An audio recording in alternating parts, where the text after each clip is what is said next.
Chapter 3, Blood and Betrayal. The liquid in the vial turned from amber to midnight blue as Alicia added 3 precisely measured drops of demon blood, swirling the mixture with practiced precision. Shadows danced across the stone walls of her subterranean sanctum, cast by enchanted candles that never burned out, a necessity in the windowless depths beneath the ancient castle. Here, surrounded by centuries of accumulated knowledge and arcane equipment, she had always felt secure. But today, the silence pressed against her, like a physical weight, broken only by the occasional creak of the tree of darkness's roots, shifting behind the stone. Alicia set the vial in its holder and glanced at the obsidian box tucked away on a shelf above her workbench. Its surface drank in the candlelight, appearing as a hole cut into reality itself. Inside lay her most precious research, the culmination of centuries spent seeking a cure for the Angelica condition. The notes that might one day undo what she had done to King Perstish, to Andrew, to countless others. 3 more trials, she murmured to herself, a habit formed during endless solitary hours. Then perhaps. Her gaze drifted to the empty doorway. Andrew should have been here by now, since their return from the Fire Club incident, since Sam's killing and that disturbing display with Stephen. He had been unusually quiet, missing their daily discussions and plans. For centuries, their routine had been sacrosanct: morning strategy sessions, afternoon experimentations, evening reports. Now, 2 days of silence. Her fingers reached for a sharp leaf from the tree of darkness, thin as parchment and black as sin. She held it up to the light, studying its veins, intricate patterns that seemed to shift when not directly observed. The leaf trembled between her fingers, and Alicia realized her hand was shaking. "Control," she whispered, steadying herself. Being a provider meant maintaining order, creating systems, staying composed when others faltered. She couldn't afford weakness, not with what she had witnessed in Andrew, not with what he was becoming. She thought of Helix, Andrew's uncle, who had been suspiciously absent lately, and of the Prime Warriors, whose ancient pact with her remained intact only so long as she controlled the Angelica Prince. If Andrew was slipping beyond her influence. A test tube shattered in her grasp. Blood and alchemical solutions spattered across her workbench, sizzling where they touched metal implements. Alicia stared at the small cut on her palm, watching her own blood mingle with the mixture. The pain barely registered. "Enough," she said, decisiveness returning to her voice. She wrapped a cloth around her hand and abandoned her workstation, something she almost never did mid-experiment. Organization was her touchstone, her comfort in a chaotic world. To leave work unfinished felt like surrender, but Andrew's absence frightened her more than disorder. The corridors outside her sanctum twisted like a serpent's coils, designed to confuse and trap intruders. Walls that appeared solid to the uninitiated could be walked through by those who knew the secrets. Staircases led to different destinations, depending on the time of day. The castle had been built not just around the tree of darkness, but integrated with it, allowing its roots to penetrate stone and mortar, drawing power from the earth and feeding it to the ancient organism. As Alicia ascended, she noticed subtle disturbances in the castle's magical field, ripples in the normally smooth fabric of protective spells and wards. Her eyes, sensitive to such fluctuations after millennia of practice, tracked the disruptions like a hunter, following broken twigs in a forest. "Andrew," she called, her voice echoing through the empty hallways. "Andrew, where are you?" Only silence answered, punctuated by the distant drip of water from somewhere deep within the walls. The portraits of ancient Angelicas that lined the upper hall seemed to watch her with painted eyes that held too much awareness. The tree's roots, normally still as stone during daylight hours, visibly pulsed against the walls as she passed. Thick black tendrils that resembled veins more than plant matter throbbed with an unnatural rhythm. Alicia placed her hand against one, feeling its warmth and the faint heartbeat within. The tree was agitated. It sensed something wrong. "Show me," she whispered to it, drawing on their ancient connection. The tree had been one of her first magical tools. They understood each other, plant and witch, in ways no one else could comprehend. A root shifted, stretching along the corridor wall like a pointing finger. Alicia followed its direction, moving deeper into the castle's western wing, an area Andrew rarely frequented. The magical disturbances grew stronger here, the air thick with spent power. Someone had been casting complex spells, and recently, a memory surfaced. Andrew returning from the fire club, Stephen's severed head tucked under his arm, like a grotesque trophy. "Would you like to meet them someday?" he had asked. "They're not much for conversation anymore, but they make excellent listeners." At the time, she had dismissed it as post-battle bravado, a twisted joke born from the exhilaration of killing Sam. Now, the implications turned her blood cold. The corridor ended at a bare stone wall that appeared unremarkable, identical to 100 others throughout the castle. But Alicia's trained eyes detected the faintest shimmer of magic, an illusion spell, and not one of her creation. She reached out, fingertips tracing invisible patterns in the air, searching for the seams in the magical construct. "Reveal," she commanded, her voice resonant with power. The stone wall resisted, the illusion holding firm. This was no simple concealment charm. Whoever had cast it, and she had a growing certainty about the caster's identity, had layered protections and countered divination spells with masterful precision. Alicia closed her eyes, reaching deeper into her reserves. Her lips moved in the ancient language of spellcraft, words that predated modern tongues by millennia. The air crackled with building energy. A rumble shook the corridor, dust sifting down from the ceiling. The tree's roots writhed more violently now, pushing through cracks in the stone as if trying to help breach the magical barrier. The wall before her began to waver, its solid appearance becoming translucent, then transparent. Beyond lay a chamber Alicia had never seen before, illuminated by a sickly light that seemed to emanate from nowhere and everywhere at once. Her breath caught as she made out shapes arranged with terrible precision on stone shelves lining the walls. Heads, dozens of them, preserved, displayed, collected. Alicia's stomach clenched.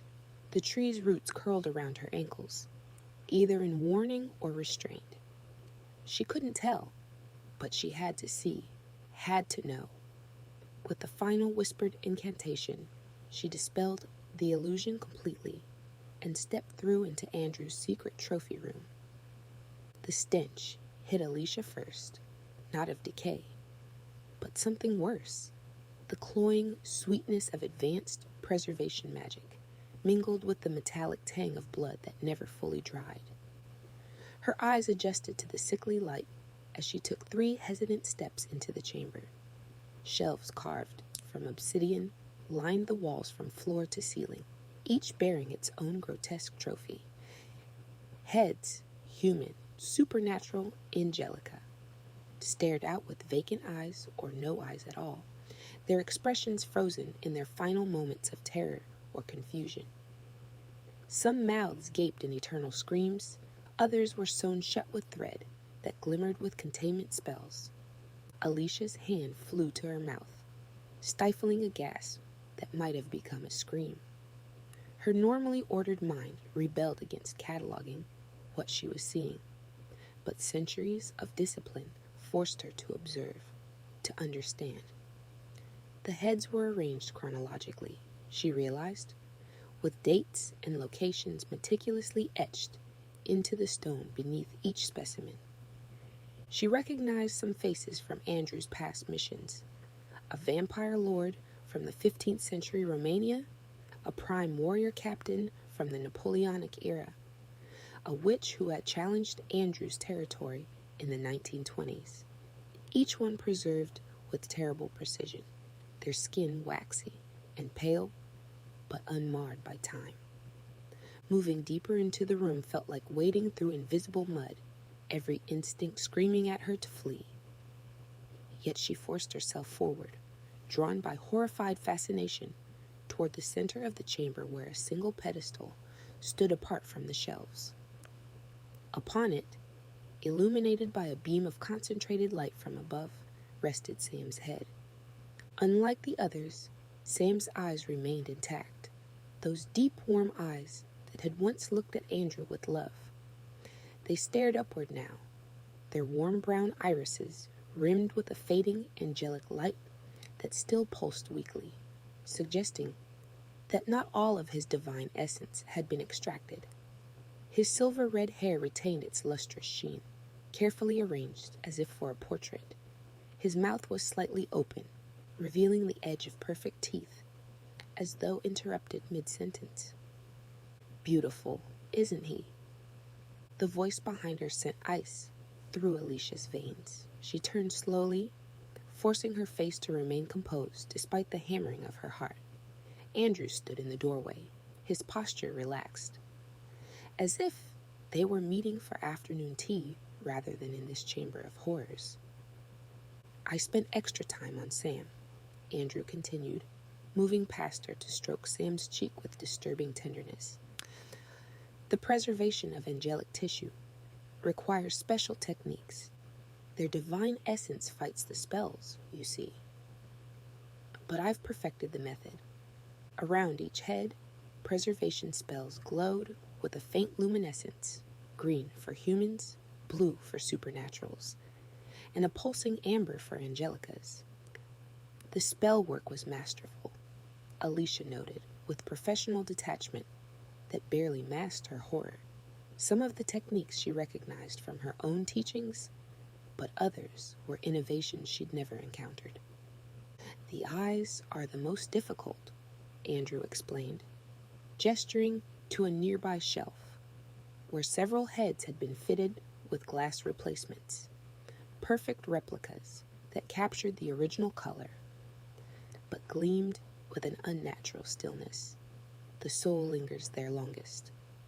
For the special ones, I preserve the actual eyes. For the others," he shrugged elegantly, "art has its compromises." His pride was that of a child showing off a science project, utterly disconnected from the atrocity of his collection. The inspector personality that made him so methodical in combat had clearly found another outlet in this macabre hobby. Facts and details carefully cataloged, patterns identified and exploited, everything in its proper place. "How long?" Alicia asked, her voice steadier than she felt. "How long have you been doing this behind my back?" Andrew laughed, the sound echoing unnaturally among the severed heads. "Behind your back? Alicia, I've never hidden my nature from you. You're the one who taught me to hunt, to kill, to preserve what was valuable." "For research," she countered, her fingers curling into fists at her sides. "For knowledge, not this." She gestured at the collection. "This crosses every line we agreed upon. We kill when necessary, not for sport." "Lines?" Andrew's eyebrows arched with elegant disdain. His jaw, set in aristocratic angles that spoke of his royal lineage, tightened almost imperceptibly. "You drew those lines, not I. You've always tried to contain me, to make me less than what I am." He moved with liquid grace around the chamber, his fingers trailing along the shelves, caressing certain specimens with disturbing familiarity. Each one taught me something. This one, he tapped the forehead of what appeared to be an ancient warlock, showed me how to extract memories after death. And this lovely lady, he paused at a woman with stitches around her neck, taught me how to keep consciousness intact in separated body parts. Alicia forced herself to breathe, to think past the revulsion. Andrew, this has to stop. The threat hung between them, unspoken but clear. I saved you, she reminded him, struggling to keep accusation from her tone. When Abraxas fell, when the angels hunted your kind to extinction, I carried you from the ruins. I protected you, taught you. And this is how you repay that loyalty? By becoming a monster? Saved me? Andrew laughed, but there was no humor in it. You used me, molded me into your perfect weapon against the angels. Don't pretend your motivations were pure, Alicia. We both know better. He turned his back on her, moving to adjust Sam's head minutely on its pedestal. The care in his movements was somehow more disturbing than any violence could have been. This collection is my legacy, he said, voice soft but unyielding. My history, my evolution, each specimen marks a chapter in my becoming. He glanced over his shoulder, meeting her eyes with a gaze so cold it burned. The regal indifference in his posture, the casual dismissal of her authority, it struck Alicia like a physical blow. This was no longer the boy she had rescued, nor even the warrior she had trained. This was something else entirely, a predator who had outgrown his keeper. What have you done with Stephen? She asked, dreading the answer. Andrew's smile was beautiful and terrible. He's resting. You'll see him soon enough. He has a special place waiting for him in my collection. The tree's roots, sensing the tension, writhed more vigorously along the walls, several pushing through to stretch toward Andrew, like supplicants seeking favor. The ancient organism recognized power, had always been drawn to it. Now it seemed to be choosing sides. Now, Andrew said, straightening his already impeccable clothing, shall we discuss why you're really upset? It's not the collection that bothers you. It's that I finally slipped your leash. Impressive collection, nephew. You've always had an eye for preservation.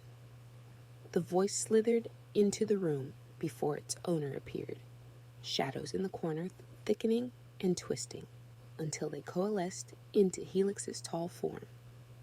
He emerged with the languid grace of a predator, confident in its hunting grounds, his eyes scanning the chamber with undisguised appreciation. The temperature seemed to drop 10 degrees with his arrival, the light dimming as if retreating from his presence. Alicia stiffened, her hand instinctively moving toward the protective amulet hidden beneath her robes. Of all possible complications, Helix's appearance was among the worst. Andrew's uncle, Perstish's younger brother, had always been a creature of calculated chaos, a composer personality that thrived on uncertainty while maintaining an inner discipline that made him unpredictable and dangerous. Uncle, Andrew acknowledged with a slight bow, his demeanor shifting subtly. The arrogant prince remained, but now there was something else, deference, perhaps even reverence. I wasn't expecting you until tomorrow. The winds blew favorably, Helix replied, his mouth curving into a smile beneath his meticulously maintained Balbo beard. He moved deeper into the room, each step measured, yet somehow spontaneous, embodying the contradiction that made him so unsettling. And I sensed you had company. His dark eyes flicked toward Alicia, acknowledgement without warmth. The ancient rivalry between them, witch and shapeshifter, planner and opportunist, stretched back to Abraxas itself. Alicia was just admiring my collection, Andrew explained, voice honeyed with false lightness. As am I, Helix murmured, moving along the shelves with the appreciation of a connoisseur at a gallery. His fingers long and elegant, like Andrew's, but with an added predatory quality, occasionally reached out to touch a specimen. The Vampire Countess from Prague, exquisite work on the canines. In this one, he paused, at a weathered head that appeared centuries old. The warlock from Alexandria, I thought his kind was extinct. Nearly, Andrew confirmed. He was one of the last. Alicia watched this exchange with growing dread, her hands trembling slightly, before she forced them to still. As a provider personality, she relied on order and organization to navigate the world, sensitive to others' needs, while maintaining a system of control. This scene before her represented the collapse of that carefully maintained order, replaced by the spontaneous chaos Helix embodied. Helix approached the central pedestal, circling Sam's head with predatory interest. "The angel is your finest work," he declared, bending to examine the preservation spells. "The divine essence still lingers. I can smell it." He inhaled deeply, nostrils flaring. "You've managed to halt the decay of celestial matter. Impressive." Andrew straightened, pride evident in his perfect posture. "I've refined the technique you taught me." Alicia's breath caught. "Taught you? What is he talking about?" Helix laughed, the sound like ice cracking. "Did you think you were his only teacher, witch? While you've been playing with potions and dreams of redemption, I've been showing him his true potential." He turned to Andrew, approval radiating from him. "You've exceeded my expectations, nephew. Embraced your nature rather than fighting it. Evolved beyond the restraints she placed on you." "Evolution requires breaking old bonds," Andrew replied, his brown eyes flickering with reddish light. "Shedding outdated limitations." The ritualistic cadence of their exchange sent chills down Alicia's spine. This was no new alliance. This had been developing for years, perhaps decades, right under her nose. Andrew moved to a concealed alcove behind Sam's pedestal and removed something wrapped in black velvet. With ceremonial slowness, he unwrapped the package to reveal a crystal vial that pulsed with dark red light, angel blood, impossibly pure and potent. The luminescence painted Andrew's perfect features in stark relief, highlighting the hollows beneath his cheekbones and the inhuman stillness of his eyes. "A gift, uncle," Andrew said, his voice dropping to a reverent whisper. "Harvested from Sam while his divinity was still intact. 3 full vials. This is but the first." To Alicia's horror, Andrew knelt before Helix, presenting the vial with both hands, head bowed in a gesture of feudal loyalty she had never seen him offer anyone, not even her, who had saved him from destruction. "You honor our bloodline," Helix said, accepting the vial with solemn ceremony. The angel blood illuminated his face from below, casting eerie shadows that emphasized the predatory angles of his features.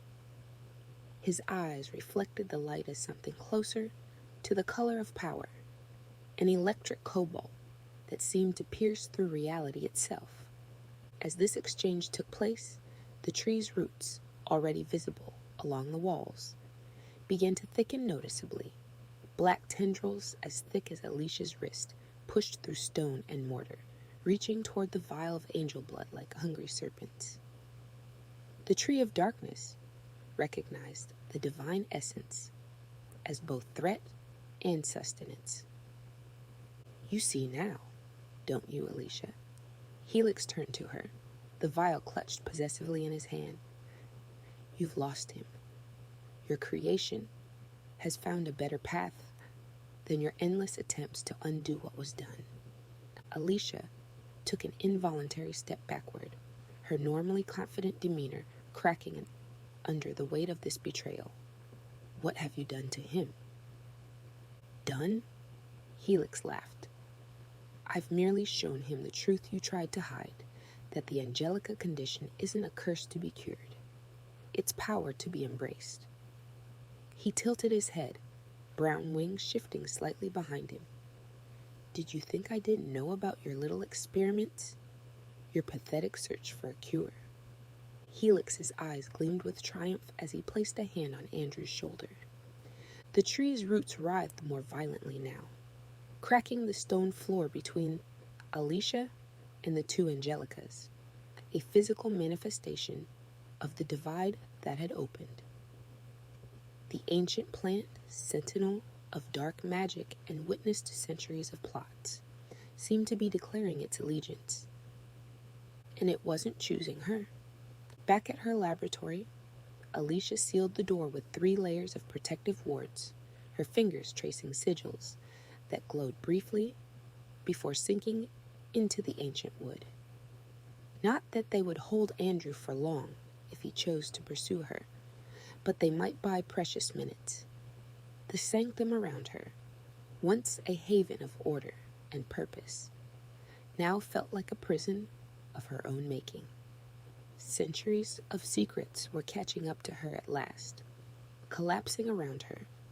Like a house built on sand, she moved to the far wall where a tarnished mirror hung, its frame carved with symbols older than most civilizations.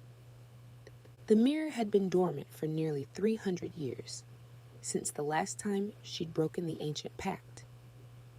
That incident had almost destroyed her relationship with Andrew. She had summoned the prime warriors to contain a nest of rogue Angelicas in Budapest that Andrew had wanted to recruit. The warriors had slaughtered them all instead, despite her plea for restraint. Andrew had not spoken to her for a decade afterward. This would be worse, infinitely worse. Her reflection stared back at her, dark eyes haunted with the weight of millennia. Alicia straightened her spine, smoothed her expression. Control had always been her anchor. Emotional control, magical control, control over her environment. The provider in her nature demanded order, compassion within strict parameters, systems that protected both herself and those under her care. By the ancient covenant between darkness and light, she whispered, pressing her palm against the glass, I, Alicia, keeper of the tree, summon the order of Saint Michael. The mirror's surface rippled like disturbed water, her reflection distorting before dissolving entirely. Darkness swirled within the frame, then resolved into the stern face of a woman with close-cropped gray hair and eyes like flint. Witch. The word was neither greeting nor insult, merely acknowledgement. Your call breaks our agreement. The circumstances warrant it, Alicia replied, keeping her voice steady despite the hammering of her heart. Behind the woman, she could make out other warriors preparing weapons in what appeared to be an underground armory. The prince has fallen beyond my control. The woman's expression didn't change, but something in her eyes sharpened. The Angelica prince? Andrew. What has he done? How to explain centuries of subtle corruption culminating in a room full of preserved heads? How to convey the shift she had witnessed in him, from controlled predator to something far more dangerous. He's collecting trophies, she said finally. Not just hunting, but preserving heads, angels too, anyone who crosses him. She swallowed hard, and he's allied with Helix. That name caused a ripple of reaction among the warriors visible behind the woman. Helix had slaughtered an entire squad of prime warriors during the Black Plague era and destroy 3 more teams in the present by using his unique animal shape, shifting ability. "We'll bring the gold blades," the woman said, her decision immediate. "No," Alicia countered quickly. "I need him contained, not killed. He can still be saved." The woman's laugh was harsh, disbelieving. "After all this time, you still think you can redeem him? How many more need to die for your experiment, witch? If you weren't as powerful as you are, we would have managed to kill you by now." The question struck deeper than the woman could know. Memories flooded Alicia's mind. King Perstish's face, as he realized what she had done to him. The first innocent victims of the Angelisis hunger, the countless failed attempts to create a cure that had cost willing and unwilling subjects alike their lives. One particular face haunted her most. Ilara, her own sister, who had volunteered for an early cure attempt and died screaming as the incomplete formula dissolved her from within. This important life event had shaped everything that followed. After losing Ilara, Alicia had doubled down on her protective control over Andrew. Her sister's sacrifice would not be in vain. There would be redemption, even if it took millennia to achieve. "I have a paralytic agent that will work on him," she said, pushing the memories away. "Combined with your binding spells, we can contain him without killing him. I've prepared a stasis chamber that will hold him until a cure can be completed." The woman studied her for a long moment. "Sentimentality is a luxury, Alicia, but we'll try it your way. Initially, no promises if containment fails." She turned to issue orders, then looked back at the mirror. "We'll converge on the castle at midnight. Be ready." The mirror clouded, then cleared to show Alicia's own reflection once more. She leaned heavily against the wall, the enormity of her betrayal settling on her shoulders like a physical weight. There was little time. She moved to her workbench, pulling ingredients from hidden drawers and sealed containers. The paralytic poison required precision. Too weak, and Andrew's supernatural healing would overcome it in minutes. Too strong, and it might destroy his mind, leaving only an empty shell to preserve. Her hands moved with practiced efficiency, grinding herbs with a mortar and pestle of volcanic glass, adding 3 drops of her own blood to bind the magic to her will. As a provider type, she found comfort in this organized process, in the familiar routine of measurement and mixture, even as her heart fractured with each step toward betrayal. "Is this what you've been reduced to? Poison and betrayal?" Alicia's hand jerked, nearly spilling the precious mixture. Andrew stood in the doorway, the wards she had placed now little more than smoldering marks on the shattered door. His expression was perfectly composed, but his eyes blazed with a cold fury that made the room's temperature plummet.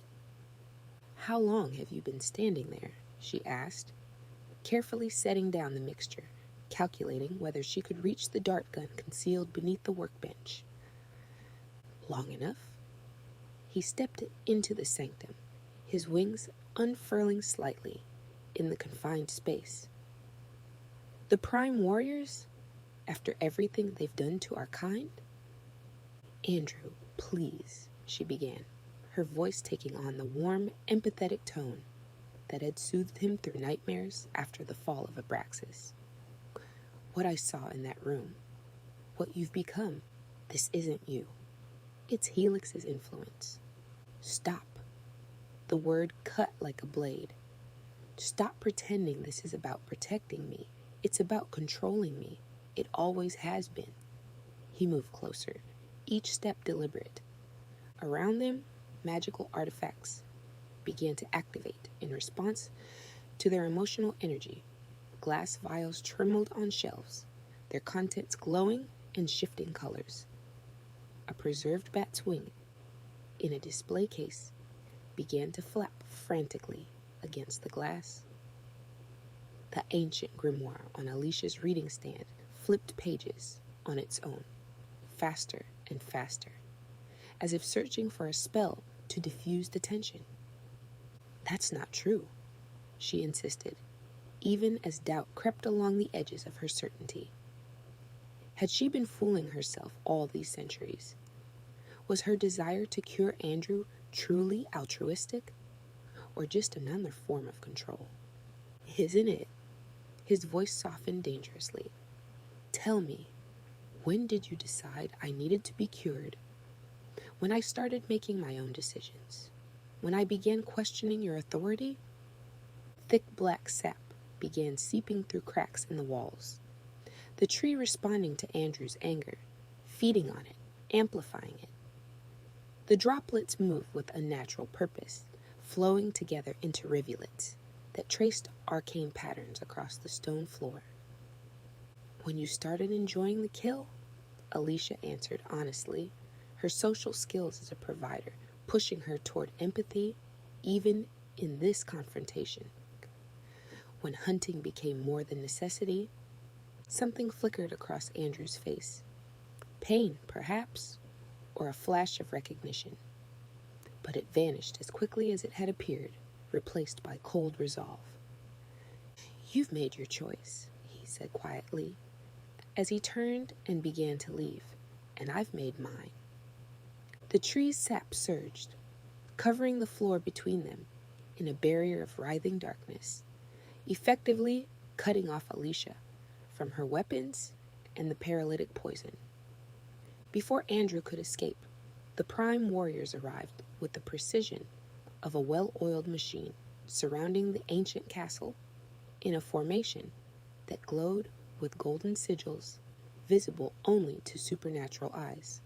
Alicia watched from the highest tower as they took position, 20 elite hunters in tactical gear that blended modern technology with ancient magic, each carrying weapons specifically designed to incapacitate Angelicis. The woman led the vanguard, her weathered face set in grim determination as she directed teams to seal every possible escape route, physical and magical. Alicia clutched the dart gun loaded with the paralytic poison, its weight somehow both reassuring and damning. The minutes since her confrontation with Andrew had passed in a blur of preparation and dread, each second stretching her nerves tighter until they threatened to snap. She had made her choice. Now she had to see it through. "They've breached the outer wards," she murmured to herself, feeling the ancient protections dissolve beneath the warrior's specialized counterspells. She descended the spiral staircase toward the great hall, where the tree's largest roots emerged from the ground in a grotesque parody of pillars supporting the vaulted ceiling. If Andrew planned to make a stand, it would be there, at the nexus of the castle's dark power. She was not wrong. The battle had already begun when she reached the hall's massive doors. Flashes of golden light punctuated the darkness inside, accompanied by the unmistakable sound of wings beating against air and bodies hitting stone. She pushed through into chaos. Andrew moved, like shadow given form, his wings a blur of midnight as he darted between attackers. 4 warriors already lay unmoving on the ground, their golden weapons scattered uselessly beside them. He fought with the feral grace of something beyond human or angelica, something primal and perfect in its violence. His face showed no strain, no emotion, beyond a cold concentration as he calculated and executed each attack with inspector precision. The remaining warriors maintained disciplined formation despite their fallen comrades, adjusting tactics with hand signals and short-coded phrases. The woman circled the perimeter, a golden sword in her hand. "Andrew," Alicia called out, her voice cutting through the battle noise. "Stop this. Let me help you." He paused momentarily, hovering 10 feet above the floor, wings creating gusts that stirred the dust of centuries. Blood, not his own, spattered his perfect features. "Help me," he laughed, the sound echoing harshly. "Like you helped my father? Like you helped all those test subjects for your cure?" He gestured at the warriors below. "Or perhaps like you're helping me now." A prime warrior seized the opening, launching a bola of golden chains toward Andrew's wings. With impossible speed, he twisted midair, catching the weapon and hurling it back with such force that it wrapped around its thrower, sending him crashing into a stone column. Alicia's hands moved in complex patterns, casting layered wards around the remaining warriors.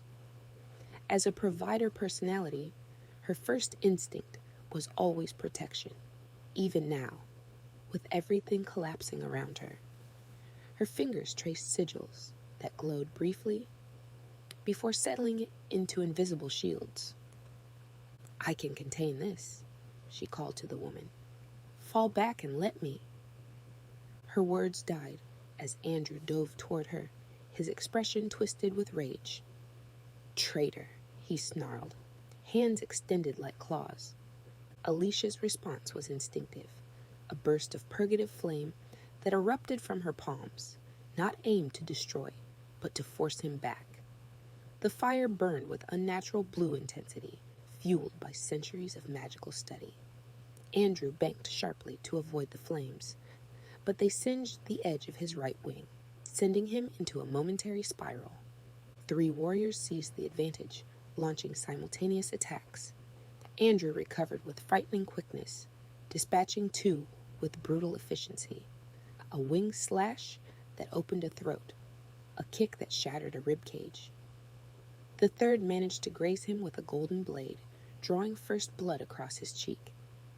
The wound smoked slightly, but healed almost immediately. "The gold isn't pure enough," the woman shouted, noticing the ineffectiveness of their weapons. "He's stronger than we anticipated." "I told you," Alicia replied, never taking her eyes off Andrew. "Containment is our only option."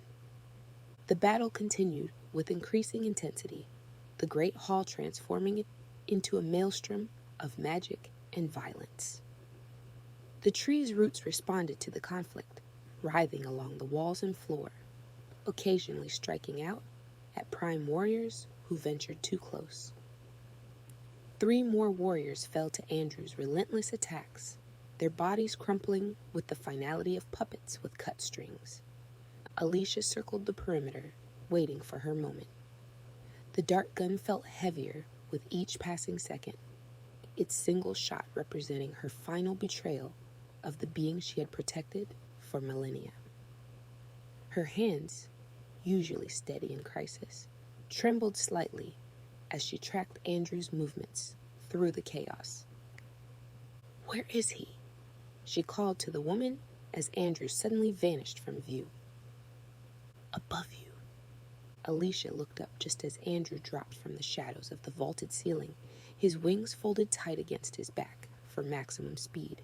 She raised her hands instinctively, summoning a shield of pure magical force.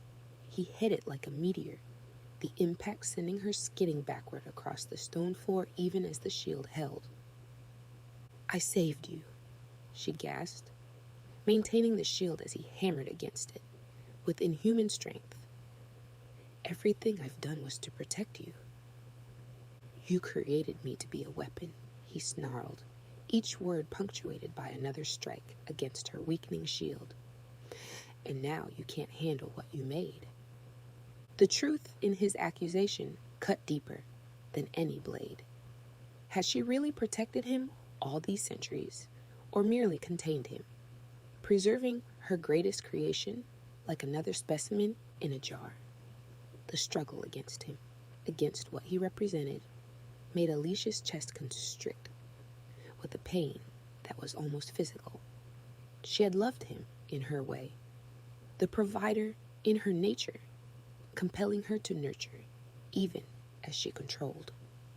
In that moment of distraction, her shield faltered.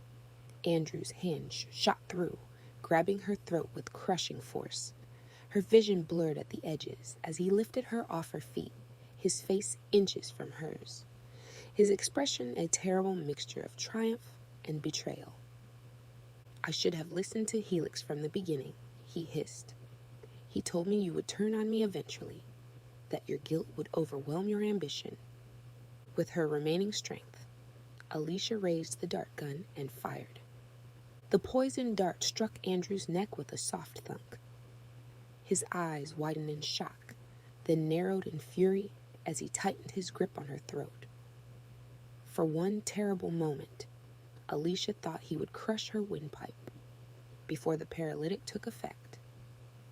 Then his fingers began to tremble. The red glow in his eyes flickered, dimmed. His wings, spread wide in triumph, suddenly drooped as if weighed down by invisible chains. He released her, staggering backward, one hand clutching at the dart embedded in his flesh. "What have you done?" Each word was a struggle, as the paralysis spread through his supernatural system. "What was necessary?" Alicia replied, her voice raw from his grip. She gestured to the remaining prime warriors, who converged with eldritch chains inscribed with ancient symbols, binding magic that could hold even an Angelica prince. Andrew fought the paralysis with everything he had, his body jerking in defiance of the poison's command to still. But even his supernatural strength couldn't overcome the carefully formulated toxin. As the chains wrapped around him, binding his wings tight against his back, his legs finally gave way. He collapsed to his knees, eyes still burning with hatred, even as his body betrayed him. "You won't kill me," he managed, the words slurring as the paralysis reached his face. "No," Alicia confirmed, kneeling before him as the prime warriors secured the magical restraints. "I made a deal. Your life spared, but contained magical sleep until a cure can be perfected." Something shifted in Andrew's expression then, the hatred giving way to something more devastating. Fear, not of death, which he had never truly feared, but of helplessness, of being controlled completely, preserved in unchanging stasis while the world moved on without him. "Please," he whispered, and for the first time since the Fire Club incident, his voice held genuine emotion rather than calculated manipulation. "Alicia, Mother, don't do this." The plea struck her like a physical blow. In that moment, she glimpsed the boy she had pulled from the ruins of Abraxas, lost, frightened, clinging to her as his only constant. In a world gone mad, the fantasy that had sustained her for centuries resurfaced, that she could save him, redeem him, restore what had been corrupted.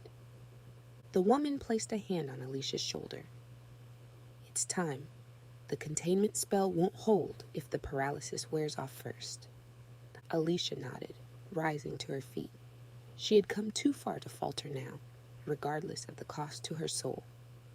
The prime warriors formed a circle around Andrew's kneeling form, their hands linked as they began the ancient incantation that would force him into magical stasis. "You promised," Andrew whispered, his eyes locked on hers as the spell began to take effect, a crystalline prison forming around him, molecule by molecule. "You promised you would never abandon me." His voice cracked on the final word, the emotion so raw and genuine that several of the warriors faltered in their chanting. This wasn't the calculated monster who had collected severed heads as trophies. This was something far more complex, a being capable of both terrible cruelty and devastating vulnerability. Alicia understood then why Andrew had embraced Helix's influence, why he had descended so completely into darkness. The centuries of control, of being studied and contained even while being protected, had created a desperate need for autonomy, even if that autonomy led to monstrosity. In his mind, better to be a monster by choice than a specimen preserved by another's will. Despite her wavering resolve, despite the tears that now flowed freely down her face, Alicia completed the final enchantment. Her voice remained steady as she spoke the words that would seal Andrew away from the world and from her. The crystal prison solidified completely, trapping Andrew. In a moment of anguished betrayal, his eyes remained open, aware, though his body was now completely immobilized. The last emotion to cross his face, before the stasis took full effect, was not hatred, but a devastating mixture of abandonment and resignation. He had always known, in some deep part of himself, that it would end this way, that her love, such as it was, would ultimately become his cage. The warriors departed with the dawn, filing out in solemn silence, their mission complete. No congratulations were exchanged, no celebration of victory. They understood too well the cost of what had transpired. The woman was the last to leave, her weathered hand resting briefly on Alicia's shoulder, a gesture that conveyed neither comfort nor condemnation. "We'll be watching," was all she said before the heavy door closed behind her, leaving Alicia alone in the chamber where Andrew now floated, suspended in his crystalline prison. The prison itself was a marvel of magical engineering, a perfect oval of crystalline material that seemed to drink in light rather than reflect it. It hovered 3 feet above the stone floor, rotating slowly, imperceptibly, like a planet around an invisible sun. Within, Andrew appeared to sleep, his features composed in artificial peace. The paralytic had relaxed his expression, erasing the fury and betrayal that had marked his final conscious moment. Now he looked almost boyish, reminiscent of the child she had pulled from Abraxas's ruins. Alicia approached the crystal, her footsteps echoing in the empty chamber. The magic hummed at her presence, recognizing its creator. She placed her palm flat against the cool surface, feeling the faint vibration of the containment spells working beneath. Her reflection appeared distorted alongside his, the two of them warped together like a funhouse mirror. "This isn't forever," she whispered, though he couldn't hear her. The contrast between his current serenity and the monster he had become tore at her. The head collection, the casual cruelty towards Stephen, the unholy alliance with Helix. How had she missed the signs? Perhaps because she had been looking for the wrong evidence all along. She had watched for physical corruption, for the degradation of his body or powers, when the true corruption had been of his spirit, a gradual erosion of empathy and restraint happening right before her eyes. Around them, the chamber reflected the exhaustion of the battle. Scorch marks marred the ancient stone walls where magical attacks had gone astray. Blood, both human and angelica, stained the floor in abstract patterns. But most noticeable was the absence. The tree's roots, which had previously invaded every corner of the castle, had withdrawn entirely from this room. The dark tendrils that typically writhed along walls and ceiling had receded, leaving only smooth stone behind, as if the ancient organism had rejected Andrew's dormant state, or perhaps feared it. Alicia remembered the first time Andrew had killed centuries ago, a vampire lord who had threatened their sanctuary. She had seen the gleam in his eyes afterward, the satisfaction that went beyond mere survival. She should have recognized it then, the seed of what would grow into the trophy room's gruesome harvest. Instead, she had justified it, rationalized it, allowed it to flourish under her watchful but willfully blind eye. The provider, in her nature, had failed them both. Her compassion and empathy had been selectively applied, her organizational skills used to maintain control rather than foster growth. She had created systems and routines that preserved the status quo rather than addressing the cancer growing at its heart. A wooden chair sat in the corner of the chamber, placed there by one of the warriors, perhaps. During the long night of spell casting, Alicia pulled it closer to the crystal and settled into it, the ancient wood creaking beneath her weight. This would be her post now, guardian, jailer, penitent, her own self-imposed prison to match his enforced one. From within her robes, she withdrew her research journal, its leather cover worn from centuries of handling. The pages were filled with formulas, observations, failed attempts at a cure. She turned to a fresh page, uncapped her pen, and poised it over the blank paper. The words wouldn't come. How to document this final failure? What clinical language could possibly capture the devastation of this day? Her hand hovered, trembling slightly, the empty page a damning testament to her inadequacy. Around her, the magical lights that illuminated the chamber began to dim one by one, as if the castle itself were mourning. The spells that had maintained them for centuries seemed to falter in the aftermath of such powerful magic. Soon, only the faint glow emanating from Andrew's crystal prison remained, casting long shadows across Alicia's tired face. The journal slipped from her fingers, falling to the floor with a soft thud. She made no move to retrieve it.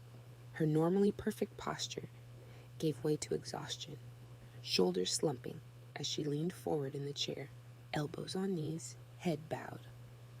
In the quiet that followed, she confronted the truth that had eluded her for so long. This was both victory and tragedy. She had prevented Andrew from fully becoming the monster Helix wanted him to be, had perhaps saved countless lives by containing him.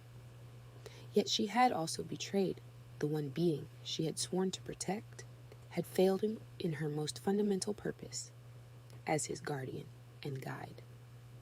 The experiences of the past days had stripped away centuries of carefully constructed justifications.